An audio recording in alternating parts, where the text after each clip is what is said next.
안녕하세요.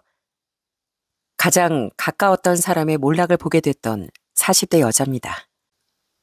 결혼 생활 중 제 주변엔 자꾸만 폭풍우가 들이닥쳤었어요. 사건들은 특히 제 결혼 생활 끝물에 정말 정신을 못 차릴 정도로 휘몰아쳤는데요. 특히 한 사람에게 남은 지독한 여파는 그 사람의 인생을 처참하게 망가뜨려 버리기까지 하더라고요. 그 사람은 바로 제 남편이었죠. 원래는 평범했던 우리의 결혼 생활을 파국으로 이끌어가고 결국 자신의 인생까지 망쳐버린 남편과의 사연에 대해 지금부터 이야기를 시작해 보겠습니다. 저희 부모님은 시골에서 농사 짓고 소를 키우며 저와 남동생을 키워주셨어요. 어릴 땐 집이 좀 어려웠습니다. 부모님은 자식들을 잘 키우기 위해 남의 땅에서나마 열심히 농사를 지으셨고 농사 외에도 닥치는 대로 이 일 저 일 모두 하며 재산을 불리셨죠. 그 덕에 나중엔 소도 여러 마리 사고 우리 땅도 사며 집이 많이 여유로워졌지만 부모님은 그만큼 같은 연배 어르신들보다 더 나이 들어 보이게 늙으셨답니다. 아유, 당신 밖에 나가면 할아버지들이 친구하자고 하겠어. 하긴 뭐 내 얼굴이 패인 주름도 만만치 않네. 아니에요, 엄마. 엄마도 아빠도 완전 젊어 보여요. 그러니까 속상해하지 마세요. 두 분 덕에 대학을 졸업한 후 서울에 터를 잡았던 저와 동생은 그런 부모님을 보며 많이 안타까워했습니다. 우린 부모님께 열심히 효도하려고 노력했어요. 자식들을 위해 평생을 희생한 두 분께 두고두고 은혜를 갚고 싶었거든요. 동생은 저보다 공부를 훨씬 잘해 명문대를 졸업한 뒤 아주 좋은 회사에 들어갔는데요.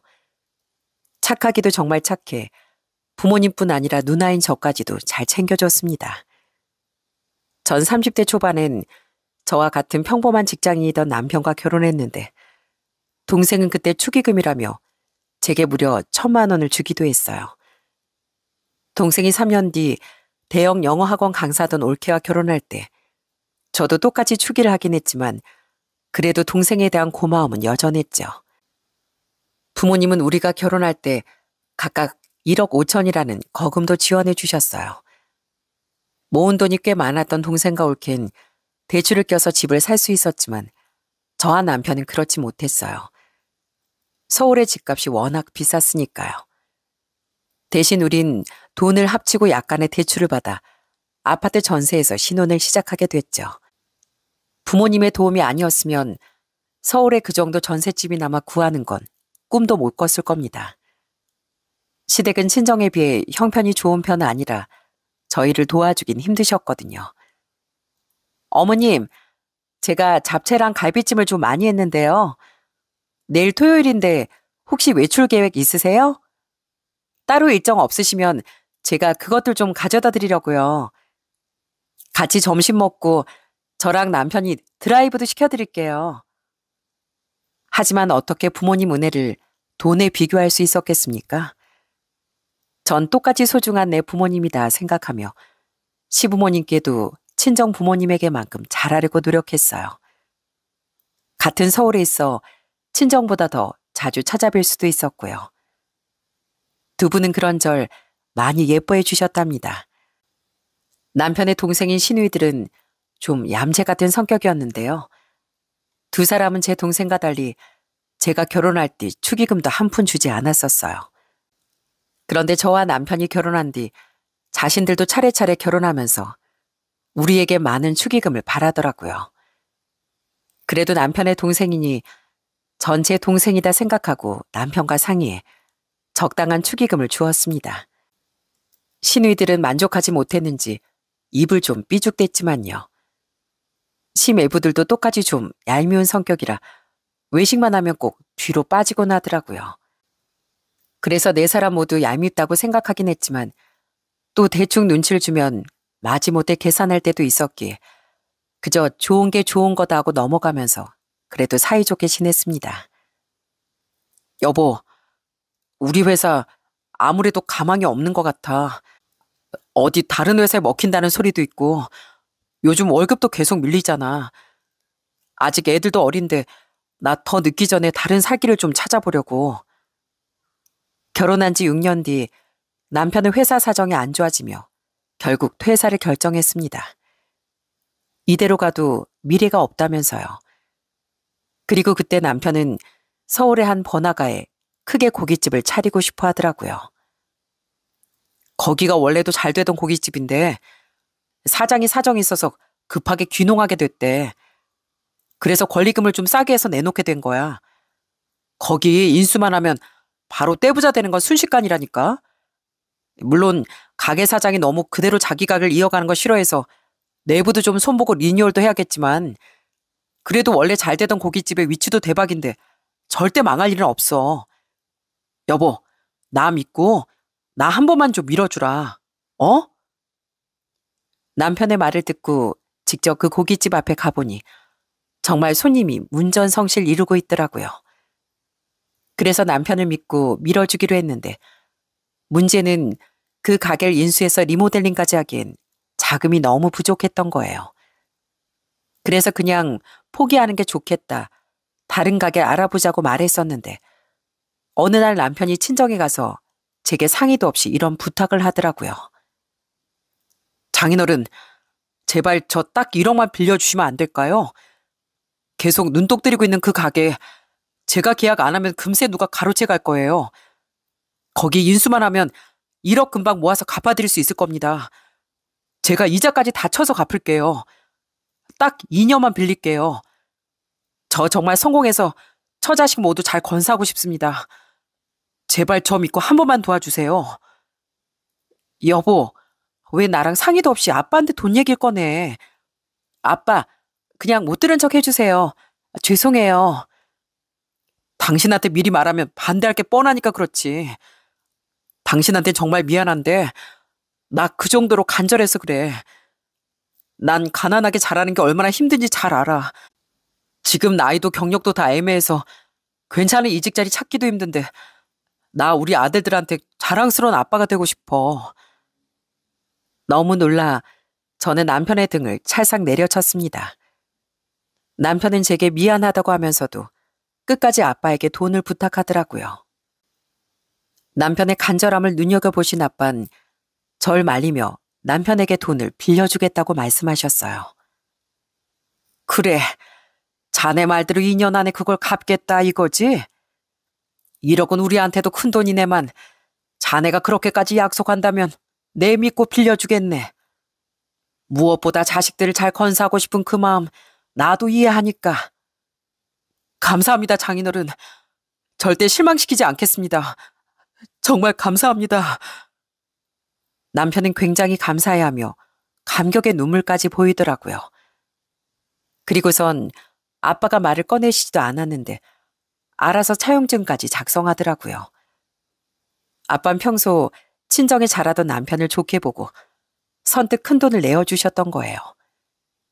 그렇게 남편은 아빠의 도움으로 서울의 중심지에 고깃집을 차리게 되었답니다. 봐, 여보. 내가 말했지? 인수만 하면 대박 날 거라고. 이제 나만 믿어. 당신 평생 호강하면서 살 수 있어. 남편은 정말 열심히 가게를 운영했습니다. 오픈 이벤트도 하고 워낙 중심지에 유동인구도 많은 곳이라 남편 말처럼 기본적으로 매출이 대단했죠. 물론 임대료와 인건비 등 나가는 것도 많았지만 그래도 남는 순이익이 꽤 되더라고요. 우린 공동으로 통장을 관리하고 있었기에 저도 남편 수입을 알 수 있었는데 통장에 찍히는 돈을 볼 때마다 저도 기분이 너무 좋아지더라고요. 그렇게 시간이 지나 남편이 아빠에게 돈을 갚기로 한 약속길이 다가왔습니다. 그런데 그쯤부터 남편은 점점 친정에 가길 피하더군요. 제가 서운해할 때마다 남편은 이런저런 핑계를 대며 넘어갔습니다. 그런데 알고 보니 남편은 친정에 돈을 갚기 싫어서 그랬던 거예요. 약속한 길이 지났는데도 남편은 아빠에게 돈을 갚지 않더라고요. 통장에 돈도 충분히 있었는데 말이죠. 전 화가 나서 따졌습니다. 당신 왜 아빠한테 돈 안 갚아? 얼른 갚아. 벌써 약속한 날짜도 지났잖아. 아니, 장인어른도 말만 빌려준다고 하신 거지. 그냥 주신 걸걸? 장인어른 돈 많으시잖아. 뭐? 아니, 직접 차용증까지 써놓고 그게 무슨 말이야? 우리 아빠가 무슨 재벌인 줄 알아? 그건 우리 부모님한테도 엄청 큰 돈이야. 빨리 돈 보내드려. 하지만 남편은 여전히 돈을 갚을 생각이 없어 보였습니다. 계속 친정 가길 피하면서요. 그리고 얼마 뒤 남편은 명절을 맞아 결국 친정에 가게 됐는데요.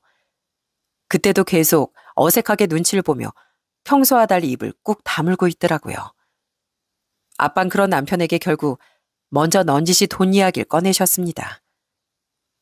저기 배서방, 그 약속한 2년이 지났는데 내 돈은 언제쯤 갚아줄 건가? 그건 나랑 우리 집사람 노후자금이야. 뭐 급한 건 아니어도 자네가 아무 말도 없길래 먼저 물어보는 걸세. 요즘 가게도 잘 된다며?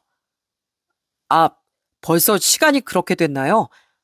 근데 장인어른, 그거 진짜로 받으시려고요? 뭐 갚는다고 말씀은 드렸지만 전 그거 그냥 안 받는다고 하실 줄 알았는데 어차피 나중에 저희한테 다 물려주실 돈이기도 하고. 그게 무슨 소린가? 자네 손으로 됐다는데도 차용증까지 다 썼잖아. 우리가 먼저 준다고 했으면야 좋은 마음으로 줬겠지만 우린 그런 말도 안 했는데 왜 자네 마음대로 그렇게 생각을 했는지 모르겠구만. 아, 네. 그러니까 결국 달라는 말씀이시네요. 당신 왜 우리 부모님을 불편하게 만들어? 애초에 약속 기한을 어긴 건 당신인데 왜 우리 부모님이 괜히 미안해하면서 돈을 갚으라고 해야 하냐고. 아빠, 정말 죄송해요. 그때 남편의 반응이 얼마나 어이가 없던지요. 아빠의 말에 남편은 오히려 서운한 티를 팍팍 내더라고요. 그리고는 집으로 돌아올 때까지 삐져서 말도 제대로 하지 않았습니다. 집으로 돌아와서도 전 남편을 계속 재촉했어요. 얼른 아빠한테 돈 갚아. 당신 진짜 왜 이러는 거야?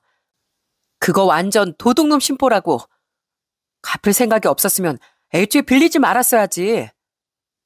설마 진짜 받으려고 하실 줄 몰랐지. 갚겠다는 마음만 열성적으로 보여드리면 기특해서라도 안 받으실 줄 알았는데 그걸 진짜 받으시려고 해? 만약 우리 부모님한테 돈을 빌렸다면 우리 부모님은 절대 갚으라고 안 하셨을 거야. 하지만 남편은 말이 통하질 않더라고요. 너무 실망스러웠습니다. 6년을 살며 좀 치사한 부분이 있는 건 알고 있었지만 그렇게까지 이기적일 거라곤 생각도 못했거든요. 저는 결국 다음날 제 마음대로 아빠에게 돈을 보내드렸어요. 약속했던 이자까지 다 쳐서요. 어차피 통장 관리를 같이 하고 있었으니까요. 그랬더니 남편은 아주 난리가 났습니다. 왜 그걸 나한테 말도 없이 보내? 그리고 보내드릴 거면 그냥 1억만 보내지. 왜 이자까지 쳐서 보내냐고. 내가 그 돈을 얼마나 힘들게 벌었는데. 당신이 약속한 이자잖아. 제발 그만 좀 해. 돈을 빌렸으면 마땅히 갚아야지. 우리 부모님은 그 1억을 뭐 쉽게 모으셨는 줄 알아? 당신 돈만 소중하고 우리 부모님 돈은 공짜로 꿀꺽해도 상관없다는 거야? 난 그런 이기적인 심보 절대 못 참아. 그날 이후 남편은 제게 통장 관리를 각자 하자고 하더군요. 있는 대로 신경질을 내면서요. 그리고 그 이후 남편은 기분 나쁘다며 발을 쿵쿵거리고 저와 밥도 한 식탁에서 안 먹으려고 하더라고요. 당신이 애야? 당신이 잘못한 일을 가지고 어디서 자꾸 꼬라지를 부려? 애들이 무서워하잖아. 그리고 당신 왜 우리 아빠한테 사과 안 드려? 당신 잘못한 걸 가지고 왜 우리 아빠한테 삐져있냐고. 아이, 내가 뭐. 당신이 이자까지 쳐서 돈 다 보내드렸잖아. 그럼 됐지. 내가 왜 내 생돈 들이고 사과까지 드려야 하는데? 장인어른 그걸 또 끝까지 받으셔? 진짜 너무하신 건 장인어른이지. 유치원생도 아니고 이게 뭐 하는 짓이랍니까? 남편은 집에 들어와 제 얼굴 보기도 싫다며 갈수록 밖에서 술을 마시고 들어오는 날이 잦아졌습니다. 그리고 술만 마시면 제게 다가와 이런 식으로 비아냥댔죠. 누구 덕에 돈방석에 앉았는지도 모르고 당신은 남편한테 고마운 줄을 몰라. 그렇게 정직할 거 다 정직하게 살다가 어떻게 부자가 되냐? 내가 당신이 벌어온 돈으로 사치를 했어? 뭘 했어? 오히려 당신이 당신 부모님, 당신 동생들한테 이것저것 다 퍼줬지. 남편은 가면 갈수록 제게 인상을 쓰고 사람을 기분 나쁘게 만들었습니다. 심지어 잠도 맨날 거실에서 자고 쇼핑도 저 보란 듯이 자기 것과 애들 것만 비싼 걸로 사오며 이렇게 말하더라고요. 남편 돈 감사한 줄 모르는 당신한테 쓸 돈 없어. 그렇게 나한테 진즉 잘했어야지. 그렇게 제가 아빠에게 돈을 갚은 일을 기점으로 부부 사이는 완전히 악화됐습니다. 진짜 그렇게 치사하고 속 좁은 사람인 줄 미처 몰랐었어요. 저도 남편에게 크게 실망했지만 어쨌든 처음엔 그래도 자연스레 잠잠해질 줄 알았는데 이거 뭐 같은 집에만 살 뿐 남보다도 못한 사이가 되어갔죠. 또한 남편은 친정에 하던 사이돌이도 딱 끊어버리더군요. 심지어는 명절에도 안 가겠다고 하더라고요. 제가 보내드린 돈을 끝까지 안 돌려줬다며 아빠에게도 단단히 마음이 상했던 겁니다. 당연히 저희 부모님도 굉장히 속상해하셨죠. 이래서 가족끼리 돈거래는 하지 말라고 하는 거로구나. 배서방 그렇게 안 봤는데 정말 기본이 안 된 사람 같다. 변한 건 시댁 식구들도 마찬가지였습니다. 우리 사이가 갈수록 안 좋아지자 시부모님은 남편에게 이유를 추궁했어요. 남편은 투덜대며 사실대로 다 말을 하더라고요. 그때 전 시부모님이 남편을 꾸짖을 줄 알았습니다. 그런데 시부모님마저 저와 친정 부모님이 너무했다고 말하는 거예요. 자식한테 준 걸 왜 굳이 받으려고 하신다니. 아이 어차피 나중에 자식들한테 나눠줄 돈 뭐 굳이 꾸역꾸역 받으시겠다고. 너도 그렇다. 어쨌든 네 돈도 아니고 우리 진우가 번 돈을 왜 멋대로 친정에 보내줘? 우리 진우가 화날만 했네. 어디서 남편 돈에 함부로 손을 대니? 뭐라고요? 아니 어머님, 애초에 저희 아빠 도움이 없었으면 남편 거기 인수조차 못했을 거예요. 그럼 당연히 은혜는 못해도 채무는 갚아야죠. 그러니까 아이 사위도 자식인데 부모 자식 사이에 무슨 채무를 따지냔 말이야. 애가 기특하게 먼저 차용증까지 썼으면 우리 사위 마음이 예쁘다 하면서 그냥 넘어가 주면 되는 거지. 근데 너 어디 시어머니한테 언성을 높이니? 왜 다들 저희 부모님이 힘들게 일구신 재산을 공짜떡으로 생각하시는지 모르겠네요. 이래서 결국엔 돈 빌려준 사람이 을이 된다고 하는 건가 보죠? 두 분 정말 그렇게 안 봤는데 실망입니다. 어디 그뿐인가요? 남편이 성공한 뒤 명품 가방이며 구두며 선물을 받았던 시누이들도 남편 편을 들더라고요. 너무 기분이 상했습니다. 이렇게 날강도 심보를 가진 집안인 줄을 몰랐거든요. 그 뒤 남편이 명절에 친정에 안 가겠다고 선언하자 시댁에 너무 서운했던 저 또한 시댁에 안 가버렸네요. 그랬더니 시모가 제게 전화를 걸어 화를 내더라고요. 애들 아빠가 친정 안 오겠다고 해서 그럼 저도 안 가겠다고 하고 친정으로 온 거예요. 전화 안 받으시길래 문자 남겨놨는데 나무라시려면 제 남편 먼저 혼내셔야 되는 거 아니에요? 친정이랑 시댁이랑 같어?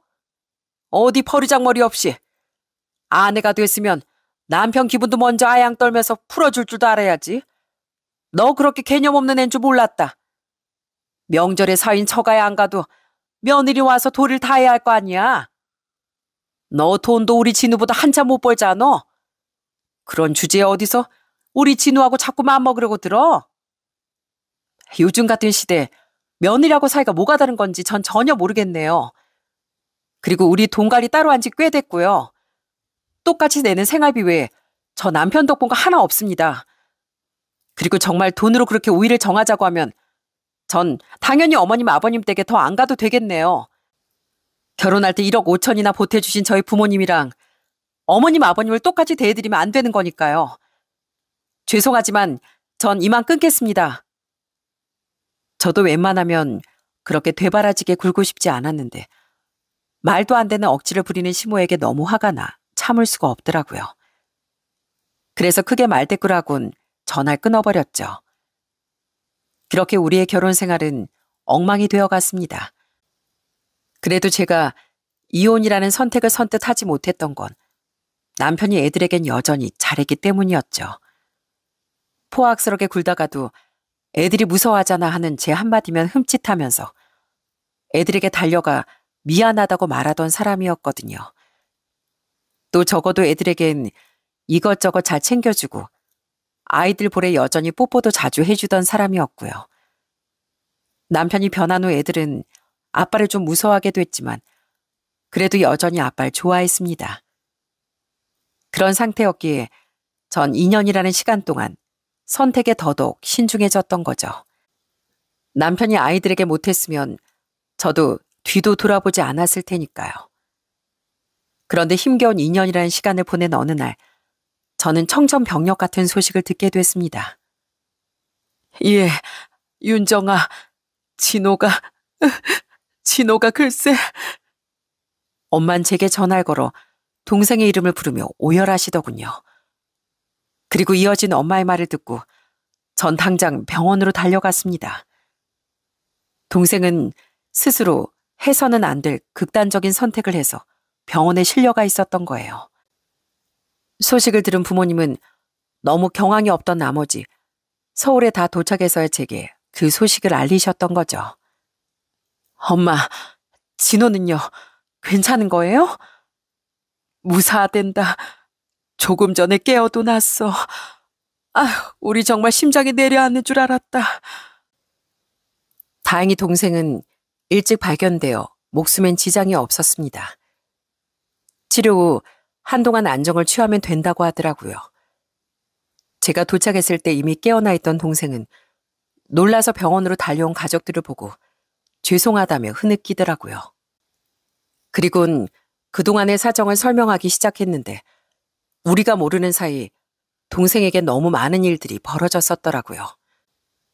그동안 우린 동생이 회사가 위기라 눈코 뜰 새 없이 바빠서 부모님을 뵈러 올 시간도 없다는 말을 믿었었습니다.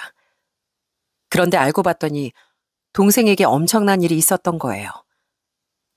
집사람이 괜히 죄송하니까 말씀드리지 말라고 해서 말씀 안 드렸는데요. 집사람 일 그만둔 지 꽤 됐었어요. 자꾸 애가 안 생기니까 쉬면서 임신하는 데 집중하고 싶다고요. 근데 계속 열심히만 살아왔던 사람이어서 그런지 집에서 쉬고만 있기가 힘들었나 보더라고요. 나중에 알게 됐는데 집사람이 주식에 손을 댔었대요. 어느 날 동생은 올케가 자기 몰래 엄청난 빚을 졌다는 걸 알게 됐다고 합니다. 바로 주식 빚이었죠. 올케는 잃은 돈을 만회하고 또 만회하려다 자꾸만 나락으로 빠졌던 거예요. 심지어 공동 명의던 집을 담보로 어떻게 동생 몰래 거액의 대출까지 받았었다고 하더라고요. 우선 어떻게든 제 수중에 있던 돈으로 빚을 갚아보려고 했는데 워낙 빚이 커서 그럴 수가 없었어요. 그래서 결국 집을 내놓게 됐는데 그 와중에 집사람이 저 몰래 또 주식에 손대고 있었다는 걸 알게 된 거예요. 처음엔 저도 한번 용서해주고 잘 살아보려고 했는데 너무 실망스럽더군요. 근데 그때 집사람 저한테 사과도 안 했어요. 왜 자꾸 나만 죄인으로 만드냐. 나도 어떻게든 당신한테 끼친 피해 만회하고 잘 살아보려고 한 거다. 당신은 뭐 대단히 잘난 줄 아냐. 막 이러면서 적반하장으로 나오더라고요. 충격적이었어요. 적어도 우리가 봤던 올케는 똑똑하고 야무진 사람이었거든요. 아마 그런 사람이었기에 더더욱 자신의 실수를 받아들이기 힘들었던 것 같아요. 그리고 올케의 친정에서도 우린 모른다, 니들 알아서 해라라며 배째라식으로 나왔다고 합니다. 결국 동생은 올케와의 합의 이혼을 선택했다고 하더라고요. 이혼도 그냥 이혼이어야지. 돈도 다 잃었으니 두 분께 차마 입을 열기가 힘들었어요. 그래서 우선 빈털터리 신세라도 면해보려고 했는데 그게 더 저한테 독이 되더라고요. 이혼 후 전세도 아닌 원룸 월세를 구한 동생은 수중에 겨우 남은 돈을 전부 주식에 투자했다고 하더라고요. 올케가 주식으로 모든 걸 잃게 했건만 올케와 같은 수순을 밟았던 겁니다. 올케 배신과 한순간의 몰락으로 동생은 상황 판단이 제대로 되지 않았던 거예요. 그땐 진짜 뭐에 홀렸던 것 같아요. 전 집사람이랑 다르다고 생각했거든요. 게다가 빨리 망한 제 인생을 되돌리고 싶은 마음에 조급해져서 아예 처음부터 단기 투자인 선물에 손을 댔어요. 그게 얼마나 위험한 건지 알면서 너무 자만했던 거예요. 결과는 뭐 끔찍했죠. 적어도 이혼할 때 수중에 빚은 없었는데 전 완전 빚더미 안게 됐어요. 잘 될 수 있을 거라고 믿고 대출을 좀 어마어마하게 졌었거든요. 끌어다 쓸 수 있는 대출은 전부 끌어다가요. 결국 남은 건 거액의 빚뿐이었던 동생은 원룸을 빼고 고시원으로 들어가게 됐다더군요. 월급으로 겨우겨우 대출금을 틀어막고 있긴 했지만 감당이 안 될 땐 돌려막기도 했다고 하더라고요. 그렇게 혼자 괴로운 시간을 견디던 동생은 결국 극단적인 선택까지 했던 겁니다. 모든 사정을 들은 우리 가족은 오열하고 말았어요. 그 착하고 똑똑했던 동생이 왜 이렇게 됐나 싶어 가슴이 찢어질 것 같았죠. 그때 동생은 거의 2주를 입원했었는데요.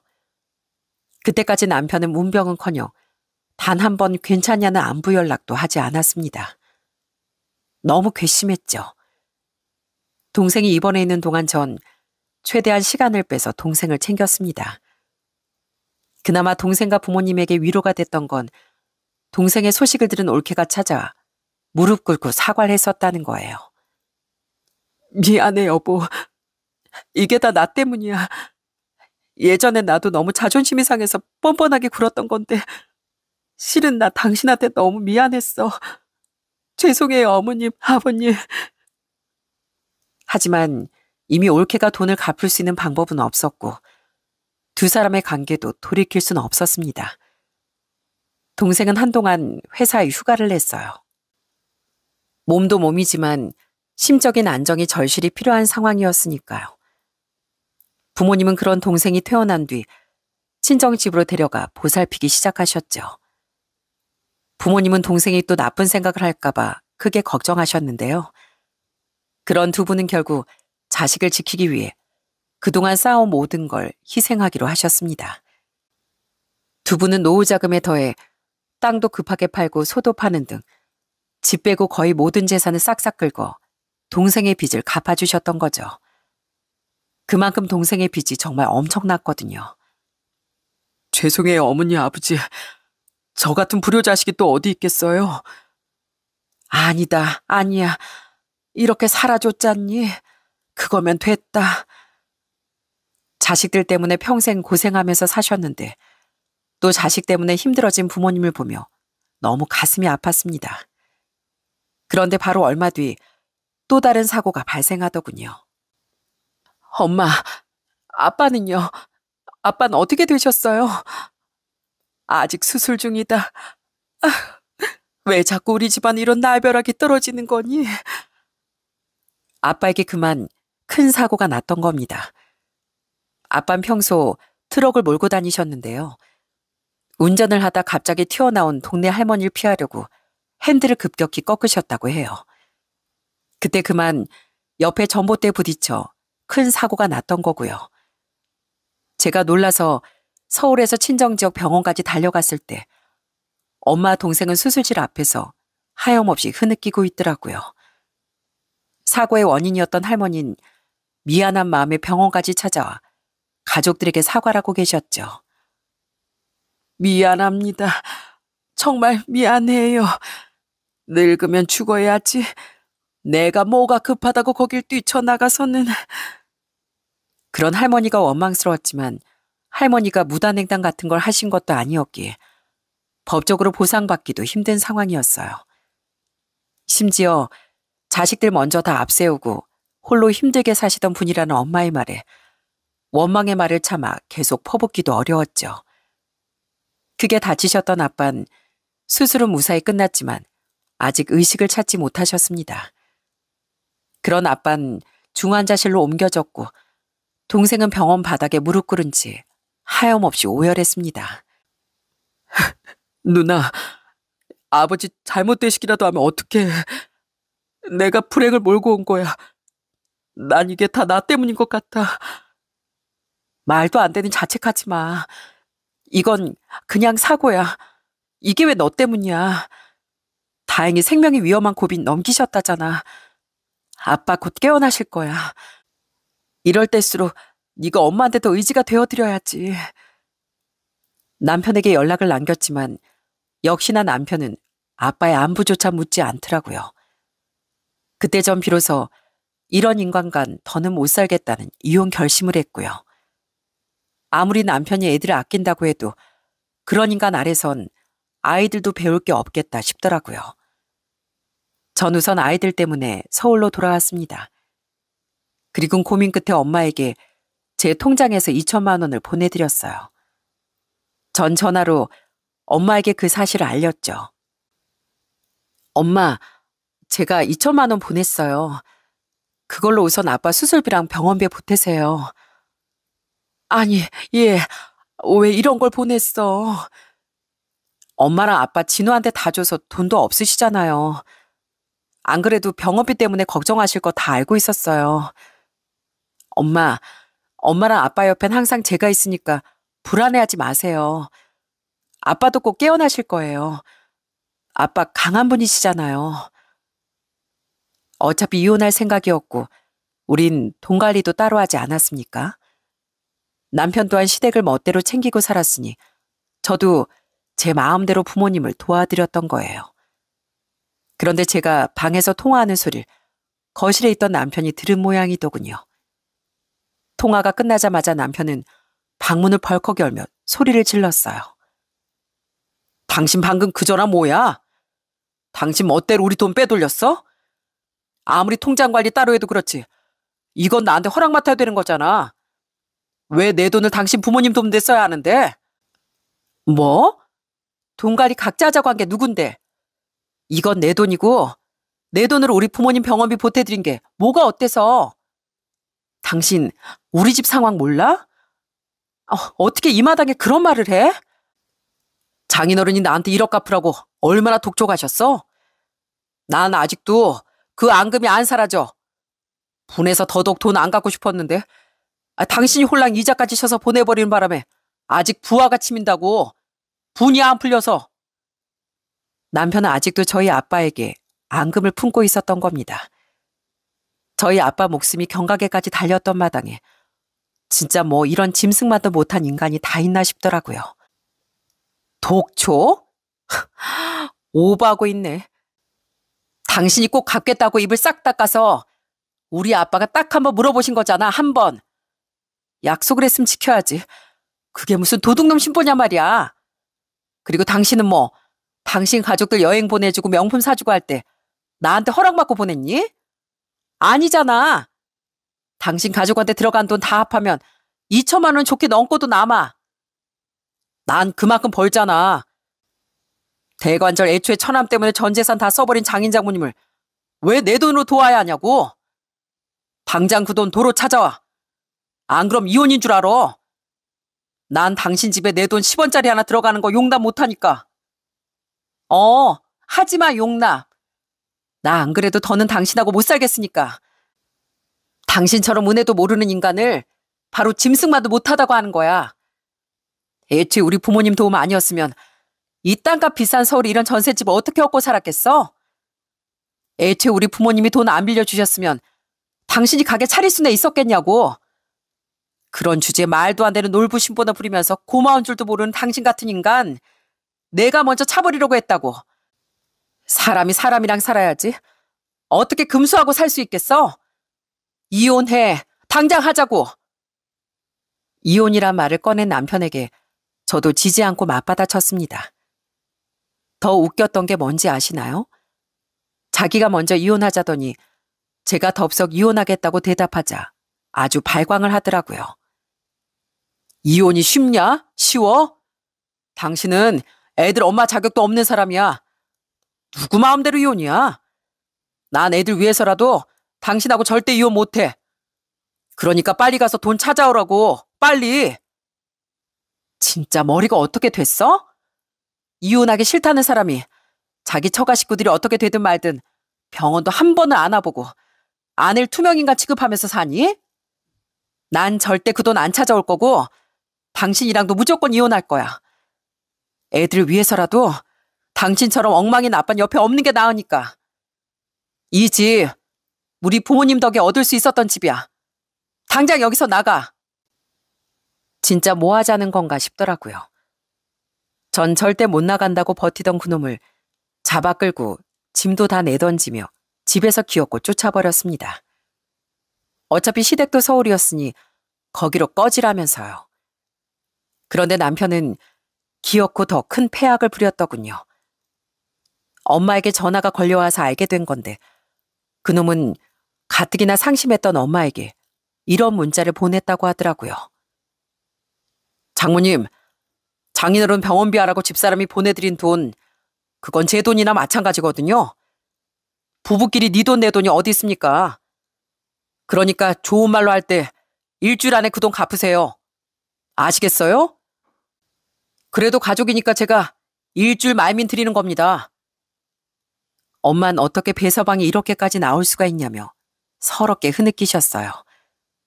전 그런 엄마에게 그딴 문자 그냥 무시해버리라고 말씀드렸죠.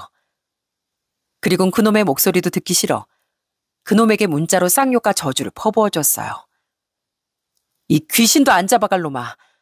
아무리 그렇게 발악해봐라. 네 뜻대로 되는 일이 있나. 길 가다 확 벼락이나 맞아버려. 그런데 일주일 뒤 제 악담은 현실이 되어 나타났습니다. 남편은 완전히 꼴이 엉망이 되어선 집으로 찾아왔더군요. 입술은 터져 있고 눈은 눈탱이 밤탱이가 되어서요. 인터폰에 비친 몰골을 보고 깜짝 놀라 저도 모르게 문을 열어줬는데요. 남편은 들어오자마자 무릎을 꿇고 엉엉 울며 제게 애원을 하기 시작했어요. 여보, 나 제발 좀 살려줘. 이 집 좀 빼서 나 돈 좀 해줘. 안 그럼 나 진짜 큰일 나.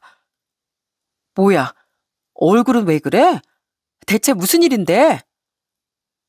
남편에게 들은 사정이란 아주 기가 막히기 짝이 없었습니다. 남편은 그동안 저 몰래 도박에 빠져 있었다고 하더라고요. 심지어 도박비 때문에 저 몰래 가게까지 처분한 상태였다고 해요. 그리고 남편을 그렇게 만든 건 바로 빚을 독촉하기 위해 찾아왔던 사채업자들이었다고 합니다. 그 사람들이 빚 못 갚으면 나 진짜 가만 안 놔두겠대. 이번엔 그냥 맛보기를 겁만 준 거래. 난 너무 아팠는데. 실은 나 지금 사채도 그렇고 신용 불량자까지 된 상태야.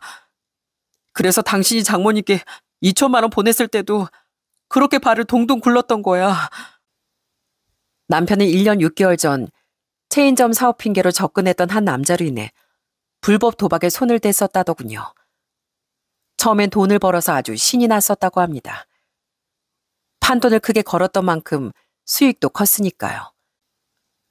근데 알고 보니까 난 작업당한 거였어. 처음엔 일부러 돈을 벌게 해서 도박에 빠지게 했던 거야. 언제부턴가 난 따는 돈 하나도 없이 족족 잃기만 했어. 손해를 만회하려고 판돈을 크게 걸다가 순식간에 재산을 탕진해버렸고 버는 건 어려운데 잃는 건 또 순식간이더라. 남편은 어떻게든 돈을 되찾으려 대출도 잔뜩 받고 사채까지 썼다고 하더라고요. 그 돈을 갚으려 가게도 급히 헐값에 내놓고 또 도박에 뛰어들었지만 결과는 참담했다고 합니다.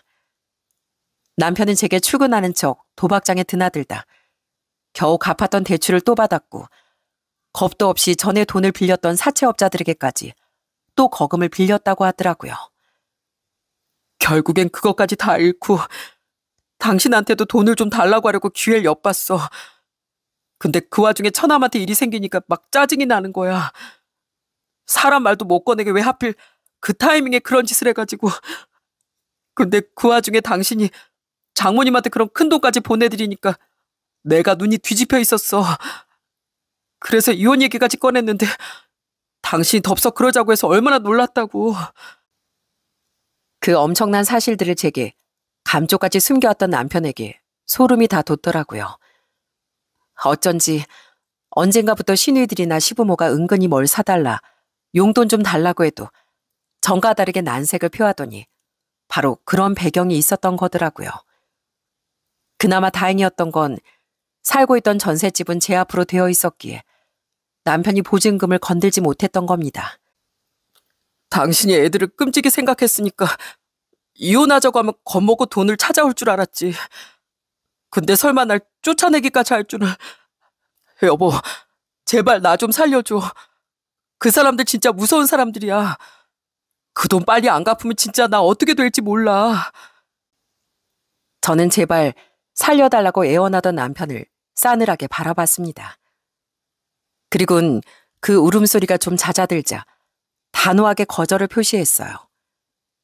싫어. 우리 집 보증금엔 우리 부모님 돈도 잔뜩 들어가 있는데 내가 왜? 당신 부모님 집 있잖아. 그거 빼서 빚 갚아달라고 해. 그렇게 우리 아들 하는 분들이니까 그 정도 갚아주시겠지. 이혼하는 마당에 난 내 가족 챙기기에도 바쁜데 왜 우리 부모님이랑 내 돈으로 당신을 살려줘야 돼? 여보, 그래도 그 보증금엔 내 돈도 좀 들어가 있잖아. 내가 이혼하면서 분할받아 했을 당신 재산 이미 홀라당 다 날려버렸다며? 가게 차릴 때 내 돈도 들어갔던 거 기억하지? 그러니까 난 보증금이라도 전부 챙겨야 덜 손해지.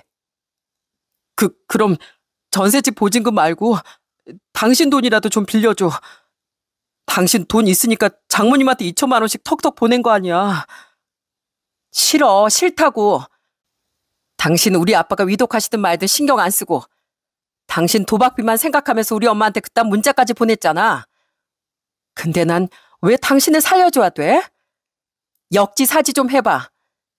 난 괘씸하기 짝이 없는 당신 도와줄 생각 없으니까 그렇게 아들 편만 드는 당신 부모님한테 가서 애원해봐. 난 더 할 말 없으니까 나가. 전 그렇게 남편을 쫓아내버렸습니다. 누군간 제가 매정하다고 하실 수도 있겠지만 그놈은 저희 아빠 목숨이 경각에 달려있는데도 눈 하나 꿈쩍 안 턴 사람이었어요. 그런 사람을 위해선 아무것도 하고 싶지 않았죠. 그리고 사채 빚이 얼마인지 모르겠지만 집 전세금을 빼서 갚을 수 있을 정도면 시댁에서도 충분히 갚아줄 수 있는 돈이라고 생각했어요. 물론 큰 무리가 따르긴 하겠지만 말입니다. 그랬더니 이번엔 시모가 저희 집 앞까지 찾아 매달리더군요. 예, 애미야. 제발 우리 진우 좀 살려다오. 네가 진우한테 서운한 마음은 아는데 그래도 애부터 살려야 하지 않겠니? 우선 집 빼서 급한 빚부터 갚고 그 뒤엔 둘이 차근차근 새로 시작하면 못할 게 어디 있겠니? 우리 진우가 앞으로 너한테 정말 잘한다더라. 사람 가장 힘들 때 버리는 거 아니라는데 무작정 그렇게 이혼 얘기부터 하지 말고. 싫습니다. 남편 도박비 때문에 애들 월세살이 시키기도 싫고요. 무엇보다 배은망덕하기 짝이 없는 인간인 걸 뻔히 아는데 그 인간이 나중에 저한테 고마워나 하겠어요? 화장실 들어갈 때 나올 때가 완전 다른 인간인데 전 그 인간도 어머님 가족도 아무도 안 믿고 상종하고 싶지도 않네요. 그러니까 돌아가세요. 이후 남편이 이혼을 안 하겠다고 버티기에 전 소송을 걸 수밖에 없었네요. 그리고 다행인 건 그 사이 아빠가 깨어나셨다는 겁니다. 아빠는 일반 병실로 옮겨진 뒤 긴 치료를 받게 되셨죠. 그런 아빠는 제 이혼 이야기를 듣고 많이 가슴 아파하셨어요. 동생도 아빠 때처럼 제 이혼에 괜한 죄책감을 가지고 제게 미안해했죠. 부모가 능력이 없어서 돈 때문에 자식을 이혼시키게도 했구나. 그래도 배서방 그놈은 애초에 그런 놈이었으니 차라리 잘했다. 누나, 내가 누나 인생까지 망친 것 같아. 미안해. 아빠, 제 이혼은 순전히 그놈 탓이지 돈은 중요한 게 아니었어요. 진호 너도 자책 좀 그만해. 왜 뭐든 네 탓이라고 하는 거야. 그러지 마. 이 누나 괜찮아. 진짜야. 한편 소송 상황은 상습 도박에 빠져 전 재산을 탕진하고 빚까지 잔뜩 생긴 남편에게 아주 불리하게 적용됐습니다. 결국 남편은 제게 이혼을 당해야 됐고 양육권도 모두 제게 빼앗겼어요. 경제적 능력도 없고 도박에 빠진 인간이니 아이들에게 안정적인 배경을 제공할 수도 없었으니까요. 남편이 재산을 많이 탕진하긴 했지만 다행히 제 돈은 어느 정도 고스란히 지킬 수 있었답니다. 전세 보증금으로 묶여있는 돈도 그렇고 남편이 돈 관리를 따로 하자고 한 게 신의 한 수였죠. 그 와중에 남편은 제 돈을 어떻게든 재산 분할 받고 싶어서 바라겠지만 완전한 헛수고였습니다. 결국 남편에게 남은 건 막대한 빚뿐이었어요. 남편의 상황이 상황인지라 양육비를 제대로 다 받아내지 못했습니다. 다만 전세 보증금에 들어가 있던 남편의 돈 약간이라도 건질 수 있었죠. 저는 남편의 무능력한 상황을 들먹이며 그 돈이라도 애들 성인이 될 때까지 양육비로 받아야 한다고 주장했고 법원에선 제 주장을 받아들여 줬답니다. 저는 신용불량자 상태인 남편 몫의 그 돈을 다행히 채권자 측보다 우선적으로 확보할 수 있었어요. 당신은 악마야. 내 사정 뻔히 알면서 어떻게 그 돈까지 가져갈 수가 있어? 남편은 절 원망하며 오열했지만 전 앞으로 애들을 혼자 키워야 했기에 그게 아이들을 위해서라도 제가 할 수 있는 최선이었어요. 이혼 소송이 진행되는 사이 시부모는 살던 집을 담보로 대출받아 급한 남편의 사채빚을 갚아줬다고 하더라고요. 그리고 이혼 후 평생 신용불량자로 살게 될 전 남편의 연체 대출금을 갚아주기 위해 시부모는 결국 아이 집도 팔고 작은 집으로 이사까지 가야 했다고 하더군요. 전 남편에게 받을 것만 쏙쏙 받아먹었던 시누이들과 시매부들은 입을 싹 닫고 남편과 시부모를 외면했다고 합니다. 그렇게 제 결혼 생활은 끝이 났어요. 아이들이 많이 놀라고 슬퍼하긴 했지만 그런 아이들의 마음을 안정시키기 위해 최선을 다했죠. 부모의 이혼을 잘 설명도 해주고 아동심리상담센터도 데리고 다니면서요. 이혼 후 전 살던 전셋집을 빼고 서울보다 저렴한 인천 쪽으로 새 전셋집을 구해 이사했습니다. 직장과 그나마 가까운 곳으로요. 방 개수를 줄이지 못했지만 그래도 이전 집보다 크기도 작고 연식도 오래된 집으로 이사해 전 집에 비해 보증금이 많이 남았었습니다. 저는 그 돈과 제 수중에 있던 돈을 좀 보태 부모님께 전부 보내드렸어요. 두 분이 결혼할 때 보태주신 돈을 전부 채우지 못했지만 저도 돈을 벌려면 서울 근처를 떠날 수도 없었고 아이들을 키워야 했기에 그게 제가 할 수 있는 최선의 선택이었거든요. 아이고, 어떻게 이혼하고 혼자 애들 키우게 된 자식 돈을 우리가 받겠니? 원래 두 분 돈이었잖아요. 전 그게 맞다고 생각해요. 저 그 돈 없어도 충분히 살 수 있어요. 걱정 마세요.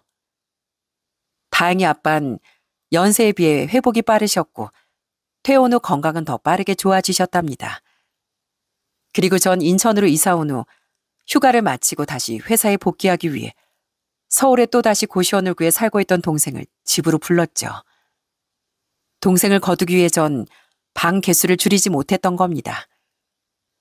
동생은 다행히 지금은 정신 차리고 다시 삶을 열심히 살고 있습니다. 부모님도 저도 동생을 기운 차리게 하기 위해 열심히 노력했거든요. 엄마랑 아빠 평생 얼마나 힘들게 사셨어. 누나도 이혼했지만 봐. 이렇게 끄떡 없잖아. 우리 아직 젊어. 다시 처음부터 시작하면 돼. 부모님 위해서라도 네가 잘 사는 모습 보여드려 할 거 아니야. 이 누나가 도와줄게. 그렇게 다시 힘을 낸 동생은 커피 한 잔, 그 흔한 껌 한 통 안 사며 열심히 부모님께 돈을 갚고 있어요. 또한 너 때문이 아니라고 했건만 동생은 제 이혼에도 자꾸 죄책감을 가지고 있더라고요. 그런 절 돕고 싶다며 동생은 저희 아이들에게 외삼촌으로서 아빠 역할을 대신해 주려고 노력하고 있답니다. 부모님 돈을 갚는 게 먼저니까 내가 당장 이 집에서 나갈 수도 없고 그렇다고 누나한테 생활비 많이 줄 수도 없잖아. 누나는 괜찮다고 하지만 내가 안 괜찮아. 그래서 대신 이렇게라도 누나에게 미안함을 갚고 싶어. 동생은 부모님께 돈을 많이 갚으면 얼른 독립해서 나가겠다고 하더라고요. 저는 괜찮지만 동생이 언젠가 새 사람을 만나기 위해서라면 저도 그 편이 좋겠다고 생각했고요. 그렇게 집 상황이 나아지면 전 언젠가 전세라도 넓은 집을 얻어 부모님을 모시고 살고 싶습니다. 평생 자식들을 위해 희생하신 만큼 이젠 제가 부모님을 돌봐드리고 싶거든요. 앞으로의 제 인생엔 새 남편이란 존재는 없을 테니까요. 저는 부모님과 우리 아이들 그리고 동생까지 앞으로는 제게 남은 가족만 위하며 그렇게 남은 평생을 살고 싶어요. 들리는 얘기로 전 남편은 이후에도 결국 도박을 끊지 못했다고 하더군요. 결국 시부모는 전 남편의 빚 때문에 이사간 집마저 날린 뒤 지금은 셋이 작은 월세방에 살고 있다고 하더라고요. 얌체 같은 시누이들은 그들을 완전히 손절했다고 하고요. 그게 제가 들은 그 집안의 마지막이었습니다. 자신의 부모님 집까지 날린 전 남편이 드디어 정신을 차렸을지 아니면 여전히 그대로 엉망인 채 살아가고 있을지 모르겠습니다. 하지만 제발 부디 아이들을 위해서라도 전 남편이 아이들에게 부끄러운 아빠로 평생 남지 않길 바라고 있습니다. 제겐 최악의 전 남편으로 남았지만 그래도 언젠가 전 남편이 정신을 차린다면 최소한 저희 아들들에겐 한때 다정했던 아빠로 남아줄 수 있을 테니까요. 돈은 인생을 살아감에 있어 분명 없어서는 안 될 존재인 거 맞습니다. 하지만 한 사람뿐만 아니라 여러 사람의 인생도 한순간에 파괴시켜버릴 수 있을 정도로 위험한 존재인 것도 확실합니다. 이곳엔 돈 때문에 해서는 안 될 짓을 저지르다 결국 파멸을 맞는 사람들에 대한 사연이 많은 것 같은데요. 저 또한 제 사연을 보내 돈의 위험성에 대해 강조하고 싶었어요. 한번 잘못 빠지게 되면 가족조차 몰라보게 만드는 게 바로 돈의 유혹이라고 생각합니다. 부디 제 사연이 많은 분께 돈에 대한 경각심을 일깨울 수 있길 진심으로 바라겠습니다.